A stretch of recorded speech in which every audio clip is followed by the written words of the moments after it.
What up? Zach Bradshaw, long-winded guy, back with another dude stares at charts and wife beater video. So the main purpose of this video should be quicker than most of my rambly ass videos. But the main purpose of this video is just to show a follow-up on the video I made a couple of days ago um, that showed that, hey, I was readjusting all these triangles, right, to get it right. And I don't think that this triangle is really gonna that this newly drawn triangle from this trend line to this trend line is really going to hold up this movement. If it does, it would be interesting the way that it would play out, whether it would be able to come down here and base up and give it another run at this upper limit of this triangle, or it could be more brutal and start to break down here. Some of it has to do with different timing factors, and I have been playing Bitcoin and Ethereum kind of against each other or watching them together to see where my money should be at any given point.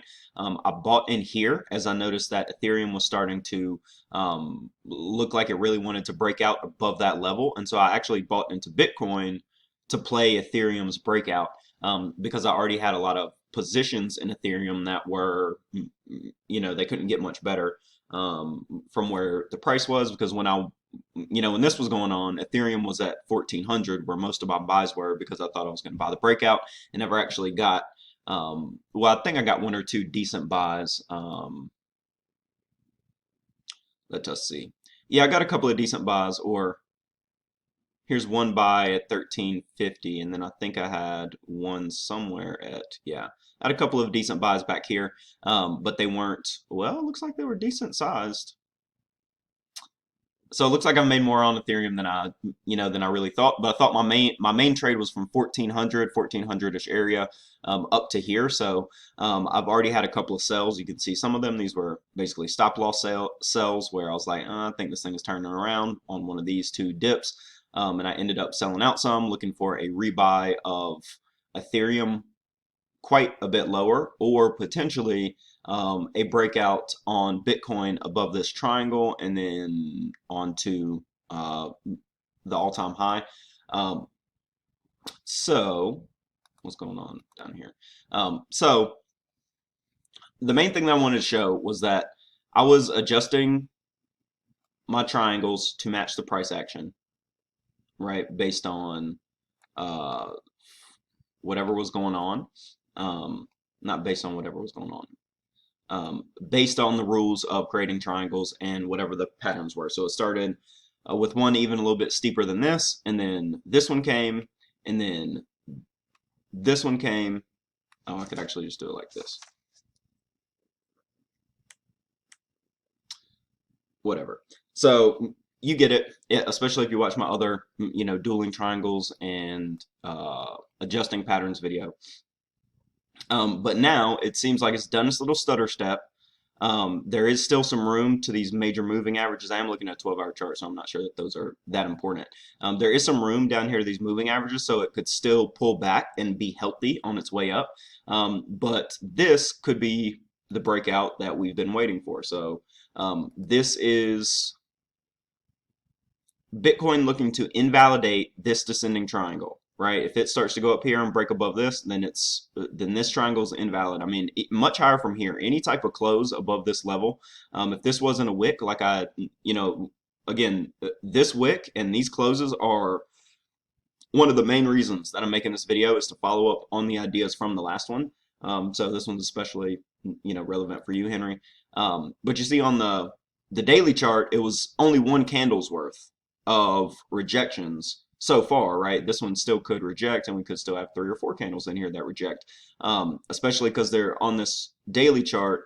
The 10 simple and the 21 exponential looks like they're just crossing, which does also mean that there could be a test back into this region before it bounces up.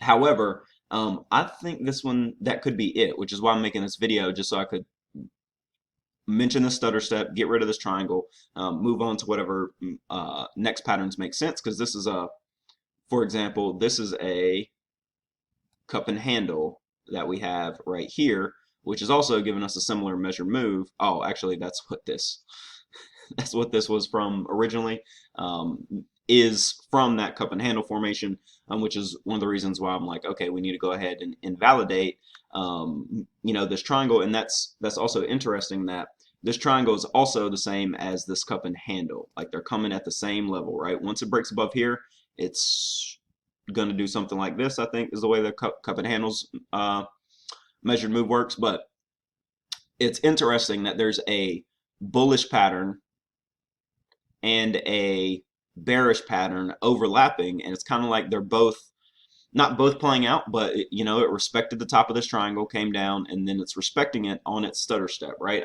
I think this last close, depending on where, if I was a little bit more accurate in this, I said, okay, we're definitely going to do this top, and we're definitely going to do this one. Well, I guess you could just move it like that.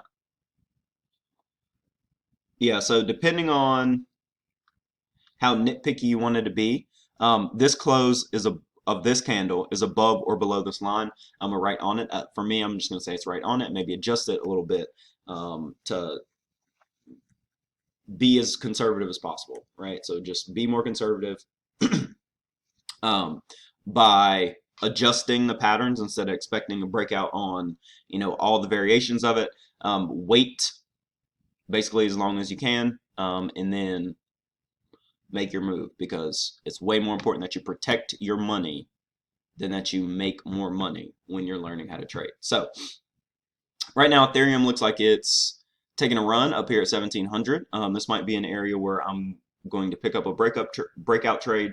It really depends on what Bitcoin wants to do about the area that it's on right now, right? So I'm probably going to need a breakout above this wick, and then I may buy back into Ethereum, or I may buy in Bitcoin. I will probably do a little bit of math to see what's this percentage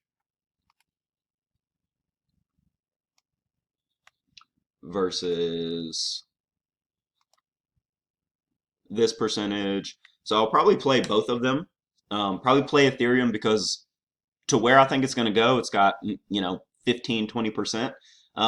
For Bitcoin though, I would expect a stutter step here, and I would expect that if this breaks out, if Ethereum breaks out and it starts to go up above 1700, up above 1800, that its top, its next local top, maybe not a big macro top, but its next local top would sync up with when Bitcoin pulls back from here, potentially.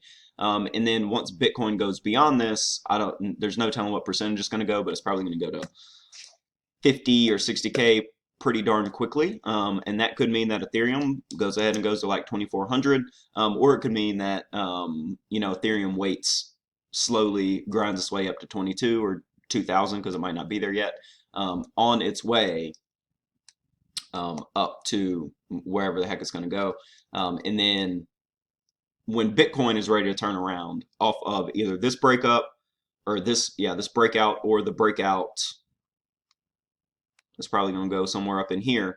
Once it pulls back from this, then Ethereum will pull back. No telling whether Ethereum will be at 2000 when it's pulling back, or whether it'll be 2400 when it's pulling back, or something even higher than that.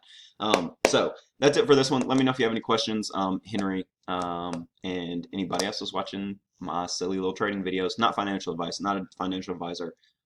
As the title in these trading journals say, just Zach trying to learn trading. In this case, right before he gets in the shower after his workout. So any questions, just shoot. Talk to you soon. Peace.